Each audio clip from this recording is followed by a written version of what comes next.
I might just say the perfect string of words to make you realize what to do next. Or you'd waste 10 minutes listening to me ramble. Today, I'm going to share with you how I found my passion and the 5 really important lessons I learned along the way.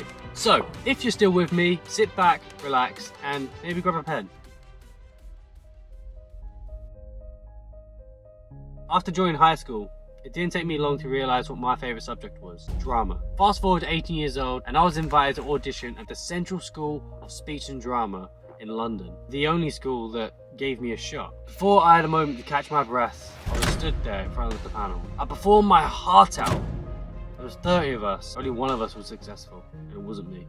Now, at the time, acting was all I had planned for. 100% of my future and 70% of my identity was gone. But this was a turning point for me. So this was my lesson number 1. I like to think of this as your origin story, except you don't get superpowers at the end of it. It's the moment that you set course on finding your true passion. For me, it was being rejected by drama school. But for you, you don't have to sit around and just wait for this moment to happen to you. You can simply have a gut feeling, a moment of inspiration, and take action. Jimmy Carr, a very well-known comedian in the UK, left his well-paid job as a marketing executive on a gut feeling. If you want to be inspired to follow your dreams, I would highly recommend reading his book, Before and Laughter. It's surprisingly deep. What really helped me at this stage was asking myself some serious questions. What things come to you naturally? What activities give you energy? When do you feel most valued?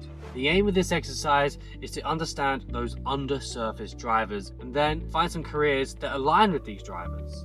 This will give you a vague direction to work towards. I took a year out to ask myself these tough questions, and this is what bubbled to the surface. Creativity. I love seeing my ideas come to life. TV and film. Actors and filmmakers were my idol, and I wanted to follow in their footsteps. Ideation. I loved exploring new ideas and projects frequently. All of this pointed to music videos. By September, I was studying film production for the music industry. And when I got there, I tried every role that they offered. A cameraman, an editor, effects artist, motion graphic designer, you name it, I tried it. Lesson number 2 can be a hard pill to swallow.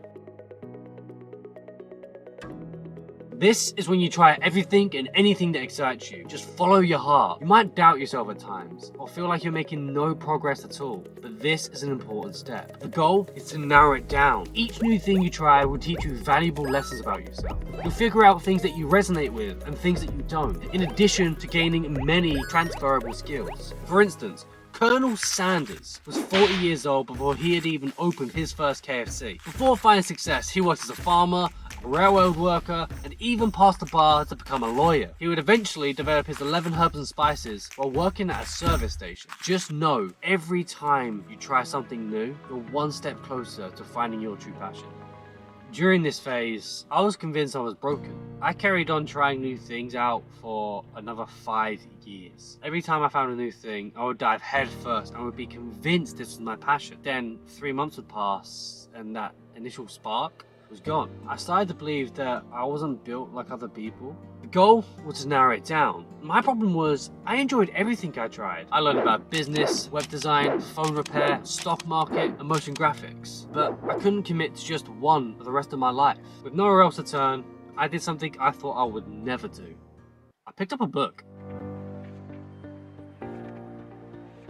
Self-help books are such a life hack, it's insane. Sometimes it feels like I've just been handed a gamer's guide to life. I know how to invest, manage my stress, plan my goals, and talk to people. Imagine every time you had a problem to solve. Instead of just relying on your own single brain, you had access to thousands of other minds that are likely smarter than you. That's the superpower of reading. Someone could dedicate their entire life to understanding a single idea, system, or philosophy, and you can absorb it in just a few hours.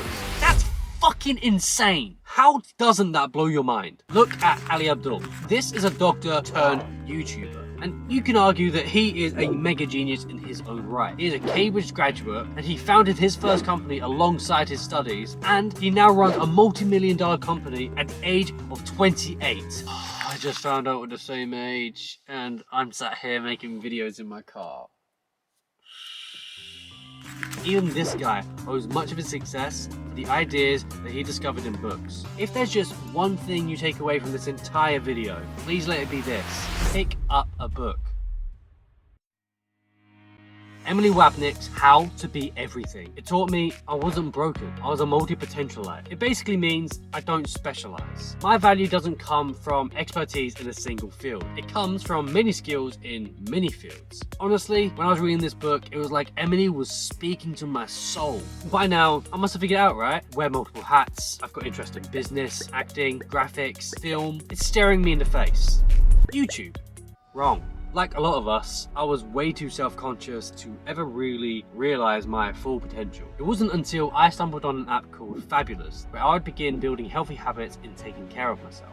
This would ultimately build a foundation in improving my mental health, my self-belief, and overall discipline. This is lesson number 4.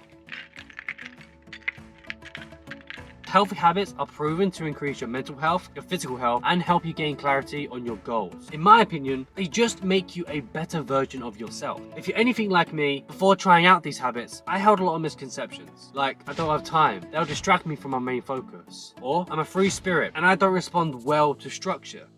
I couldn't have been more wrong. I think the greatest example of someone turning their life around through the use of healthy habits is Tony Robbins. Tony Robbins grew up in a very unstructured and destructive environment, and both his parents struggled with substance abuse. Tony felt responsible for his siblings, and he did all he could do to protect them from the violence displayed by their parents. Tony ended up being a high school dropout and would get his first job as a janitor. However, he wanted a better life for himself, and he did this through exercise, meditation, and visualization. Tony changed his life around, and today inspires millions of people to do the same. Tony is an extreme example how healthy habits can help you gain clarity and help you realize your full potential. If you want to build healthy habits and see how they affect your life, I'd recommend downloading the Fabulous app and trying out these habits: drinking water, meditation, and exercise. Fabulous is like training wheels. It helps you stay on track until you're ready to build habits all by yourself. And don't take them all on at once. Pick 1 or 2 and stay consistent. The Fabulous app will help with this. Once I began feeling the benefits of regular exercise and meditation, I wanted to introduce more habits into my life, as I was certain I would find my passion this way. I discovered a book called The Miracle Morning by Hal Elrod. In this book, Hal covers what he believes is the secret to success, and it only asks of you to commit 1 hour every morning to a routine he calls the Savers: silence, affirmation, visualization, exercise, reading, and scribing. To get the full impact of how life-changing this book is, you have to read it yourself. I introduced these practices into my life for 30 days,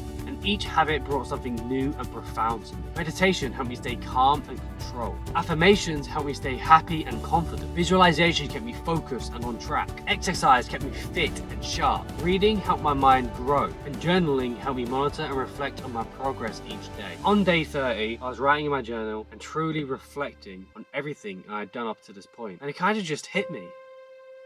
YouTube. It wasn't like this missing piece that I'd finally found. It was more like a forgotten memory. It's like it's been there all this time in my peripheral, but all of a sudden it seems to have come in focus.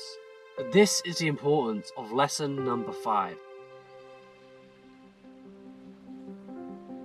If you go through life without learning from any of your mistakes, you're bound to repeat them and go nowhere. Reflecting allows you to review your mistakes, your wins, and all of your experiences. A really good way of reflecting is just getting feedback from your friends, your peers, or your family. Reflection made the 8-year-long journey to get here all worth it. Everything I tried up until now gave me the skills to be a better YouTuber. Without the turning point, I wouldn't have even considered trying out new things. Without trial and error, I wouldn't understand the importance of storytelling, how to edit a video, or how to light a car on a budget. Without books, I never would have learned about business or branding. Without my habits, I would have been fragile and unable to handle criticism or attention. I'm genuinely thankful for finding my passion and the long road it took to get here. I'm finally starting my next chapter, and I hope this helps you find yours. If you want to see how the rest of my journey pans out, please subscribe, click the bell, comment, like, all of that jazz. Or if you want to help see me grow, leave your harshest feedback in the comments. And if this hasn't helped you, I really hope that you find what you're looking for. If you want some additional sources,